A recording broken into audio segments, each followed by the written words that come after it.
Ini bedanya ya, kalau Romo tuh kalau bertobat nulis buku, Pak. Mengikuti juga susah juga ya. Bertobat nulis buku. Romo, salah satu periode yang juga mungkin bisa memantik pertobatan tadi itu kan kemarin pandemi COVID ya Romo ya.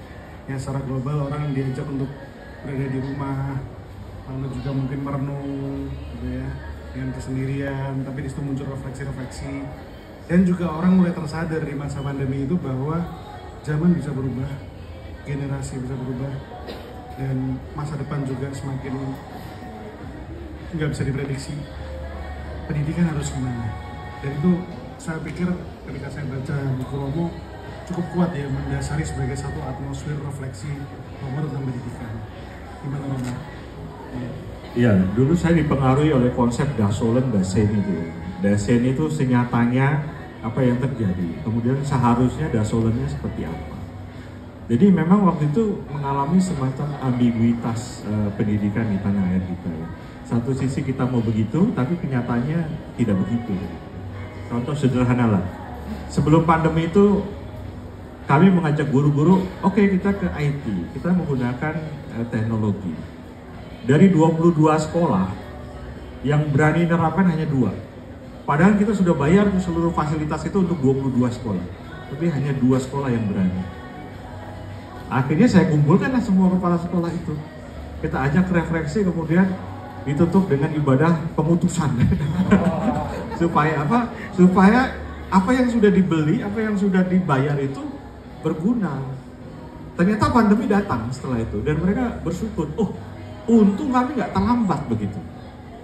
Jadi ketika bicara desainnya sudah enak karena mereka sudah bicara seharusnya sebelumnya begitu. Maka saya kira ketika momen itu bagus ya, akhirnya saya refleksikan itu sebagai ayo dong, kita ini kan tanda petik setiap keringat SPP yang dikeluarkan itu kan adalah keringat orang tua murid. Bagaimana itu dipertanggungjawabkan dengan yang seharusnya begitu, pendidikan itu. Maka kan sekarang krisisnya kan kalau di dalam teks buku itu problem masalah pendangkalan ya, pendangkalan pengetahuan, intelektual, nilai-nilai dan sebagainya. Ayo dong kita berani, kalau bahasanya Paul Tillich itu the depth, kekedalaman. Nah kekedalaman inilah yang sebetulnya harus diperjuangkan oleh para pendidik supaya murid-muridnya juga berani menyentuh pada kedalaman sesuai dengan jenjang usianya masing-masing.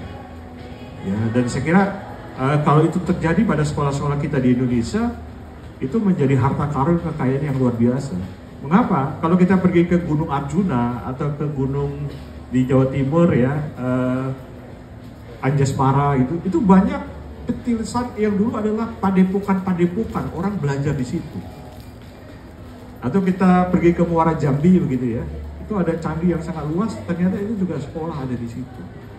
Artinya sebetulnya kita punya harta karun yang luar biasa, tetapi kita banyak berhenti pada dasennya saja.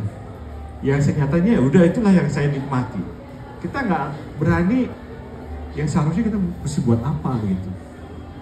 Ya kadang-kadang di masyarakat post-truth ini ya tantangannya luar biasa. Karena semua bisa punya klaim kebenaran. Ya udahlah, itu kan menurut Anda, menurut saya lain. Atau menurut mereka, menurut kami lain. Dan itu yang kemudian kita ya tanda petik berdialektika di situ. Bagaimana nilai yang akhirnya diamini, oh ini bagus, gitu. Ini kita perjuangkan bersama-sama. Nah, kalau diperjuangkan bersama-sama, itulah yang namanya nantinya kedalaman itu, kekedalaman ini sampainya. Nah, kalau kekedalaman yang dibicara bukan lagi korpus atau fisik, masalah makan minum atau masalah motivasi jiwa, tapi lebih dalam lagi inspirasi. Maka saya tulis inspirasi pendidikan karena ini bicara tentang roh yang secara ontologis dia bergerak mempengaruhi orang begitu. Nah, bayangkan kalau kita bicara roh yang menggerakkan atau inspirasi tadi, ya saya kira guru nggak hanya desain ya, tapi memang harus berani seharusnya.